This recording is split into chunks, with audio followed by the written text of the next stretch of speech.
नमस्कार। देसी food court Odisha cooking channel को आपण मान को बहुत बहुत स्वागत।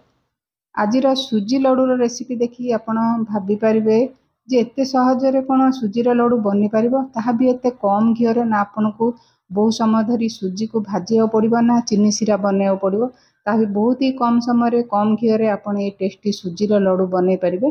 तो देखिपे गोटे गिना सुजी रे केते बड़ बड़ बहुत ही टेस्टी लड्डू बनूची आपन को गोटे भांगिकी देखौची बहुत नरम आ बहुत ही टेस्टी जो मैंने अधिका घी खाइबा पसंद करनथिबे ए रेसिपीटा निश्चिंत घरे बनातु। तो चलतु आज रेसिपीटा सुजीर लड्डू बनैबा। तो ये नहीं मो बड़ दाना वाला सुजी गोटे गिना तो आप जी सुजीर लड्डू बनइबे से अनुसार सुजी नहीं पारे।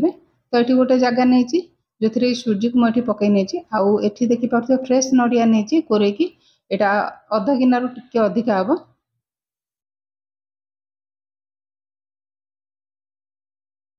तो सुजी आउ नड़िया पकेला परे आमे एठी देबा क्षीर। एटा नॉर्मल टेम्परेचर क्षीर जो गिनारे आप सुजी नहीं से गिनारे अध गिना क्षीर देवे।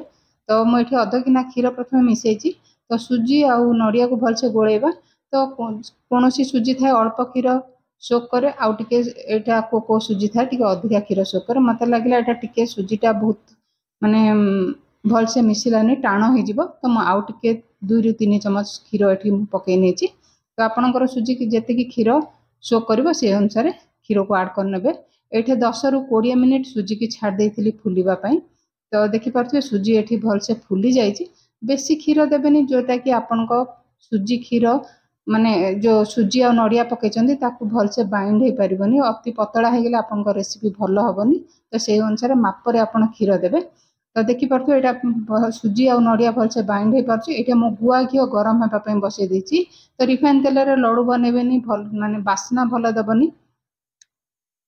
तो मुझे नहीं आलमंड आ काजू को लंबा लंबा एमती नहीं लड्डू देखा भल लगे। कंचा ड्राई फ्रुट्स पकेला माने एते टेस्ट आसबनी खाइला बेले माने क्रंची टाइप रो लगे। तो आपको भलसे भाजी नेबा। मुझे आलमंड देची काजू देची और किशमिश देची देखिपे भलसे कलर चेंज होला बाहर कर नौची। तो जेकोसी लड्डू बनातु गुआ घीर बास्ना लड्डूर टेस्ट बहुत ही बढ़िया आसते। ये सब भाजी गला बाहर कर नहीं। तो ये घी भलसे ताती अच्छी आम गैस रही मीडियम करनबा आपण जमी बड़ी पार्टी से टाइप रही आम सुजी नड़िया क्षीर को भिजई घीरे ये पकई नबा। तो गैस रही जमा हाई फ्लेम करें। तो भितर भलसे आमर जो सुजी और नड़ियार बड़ी पके माने फ्राए करिया पकई भलसे भाजी हो पारनी कलर भलसे आसीज कि भितर भलसे सीझबनी। तो प्राय 3 ରୁ 4 मिनिट समय लगे आपण मीडियम हीट रे एमती सब भाजी नियंतु। ये भलसे भाजी होगा बाहर कर नहीं। आपण सुजी भाजी को माने कलर चेंज हेनी जब आप सुजी लड्डू बनाऊँ प्राय 7 ରୁ 8 मिनिट आपको सुजी की भाजा पड़ो घी सहित। तो यही प्रोसेसटा थे बनातु आपण केमती सुजी लड्डू होता निश्चिंत कमेंट करूँ। आज वीडियो आपण मैंने कौटू कौटू देखुं ता भी आप कमेंट कले मत बहुत खुशी लगे। आ जहाँ थी मुझे फ्राए कर नहीं देखिपे कलर जमा बेसी चेंज होनी सब बाहर करनबा। तो ये ठंडा हवा को देबा। ठंडा हो सारापर जो बड़ी आम पारिचे छोट छोट करी भांगी नेबा। ये मुझे सब बड़ी माने सुजी को ये भांगी नहीं। तो ये गोटे बड़ ग्राइंडिंग जार नहीं ये 2 थर ग्राइंड करनबा। तो सब पकेला भलसे ग्राइंड हो पारनी। तो ये 2 थर करके ग्राइंड करनेबी। तो देखिपे सुजी केते सुंदर माने दाना दाना माने जमती आप भाजिले से टाइप रही। आ देखिपे बहुत ही कम समय कम घीरे लड्डू बनई पारे जो मैंने अधिका तेल घी खावा पसंद करना लड्डूटा निश्चिंत थे बनइबे। तो मुझे 2 थर ग्राइंड कर नहीं देखिपे केमती दाना है।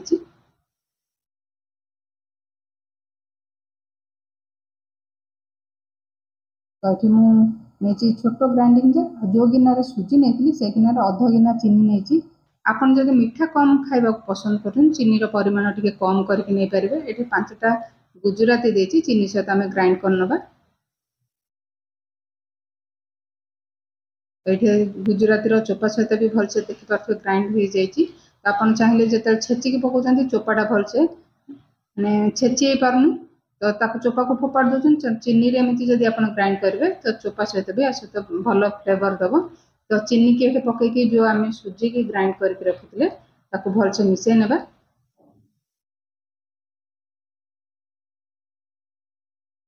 तो आपण भल से हल्का हाथ रे गोळेबे जेमती हम अटा चकटी सेही टाइप रो चकटिबानी तो लडुटा भल हबनी।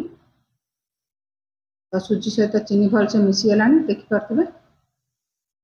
तो एठे जो आमे भाजी की रखितले ड्राई फ्रूट्स पकै नेबा।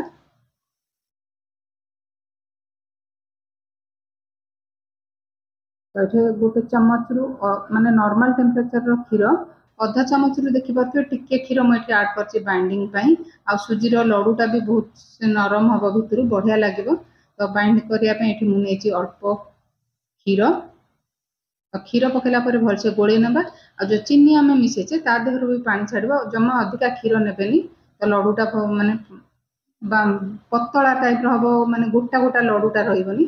तो आपण छोट बड़ जेकोनसी साइज रो लडु बने पारिबे। मो एठी बांधी कि माने देखुची लडु हे पारछि ना नै तो परफेक्ट बनुची। एठी हाथ को मु धोई सारला पर एठी लडु बनुची। आपण छोट बड़ लडु आपनक साइज मन मुताबिक बने पारिबे। मु एठी बड़ साइज लडु बनौची। तो आज रेसिपी जब भल लगे वीडियो को गोटे निश्चिंत लाइक करने आ नुआ चैनल को सब्सक्राइब करने। आ जदि फेसबुक पेज रे देखुचंती तो फेसबुक पेज को निश्चिंत फॉलो करने। आ गोटे एठी लडु बने कि मु देखौची। तो आपण बहुत परिश्रम करिया को पड़िबनी केते सुंदर हमर लडु बांधी जाउची। एमिति मु सब लडु बनै नेबी। तो गोटे गिनारे देखि पारथो केते सुंदर लडु बने कि रेडी है। कलर भी देखि पारथो केते सुंदर हेची हमर लडु। तो निश्चिंत रेसिपीटा ट्राई करंतु।